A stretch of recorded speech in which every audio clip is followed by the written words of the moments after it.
MLB.com's Ken Gurnick reports that the Dodgers plan to tab ace Clayton Kershaw for Game 1 of the World Series. Nothing is set in stone yet ahead of Tuesday's Game 1 of the World Series. In the event Kershaw can't start Game 1, Rich Hill would start. Otherwise, Hill would start Game 4.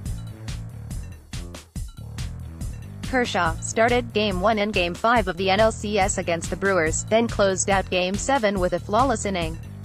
He was hit around to the tune of 5 runs, 4 earned, over 3+ innings in Game 1, but rebounded for 7 innings of 1-run ball in Game 5.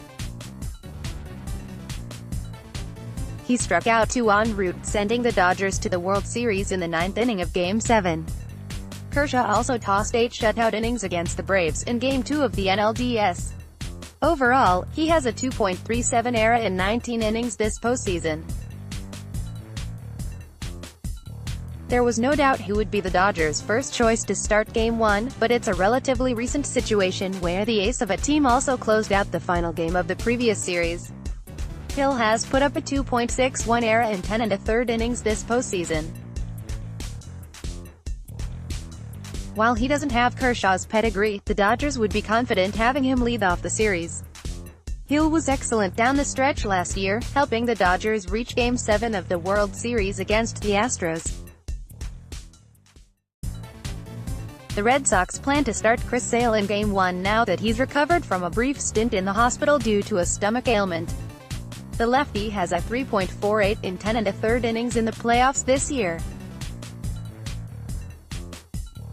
He's among a handful of candidates for the Cy Young Award after posting a 2.11 ERA in the regular season, but his lack of innings, 158, may hurt him. Follow @BearBill FanCrud's John Heyman reports that former Yankees manager Joe Girardi took himself out of the running for the Reds and Rangers managerial openings. The industry speculation is that Girardi is waiting a year for a potential opening to manage one of the Chicago teams, either the Cubs or White Sox. Current Cubs manager Joe Maddon has 1 more year left on his contract. While the Cubs have played quite well under his tenure, the front office and Maddon haven't had any discussions about an extension, which means 2019 might be his final year with the club. Under Maddon's leadership since 2015, the Cubs won the championship in 2016 and compiled a 387-261.597 record during the regular season. Girardi, 54, spent his first 4 seasons in the majors with the Cubs and another 3 towards the end of his career. He managed the Marlins for 1 year in 2006, then managed the Yankees from 2008 to 17, leading them to a World Series in 2009 and an overall regular season record of 910-710.562.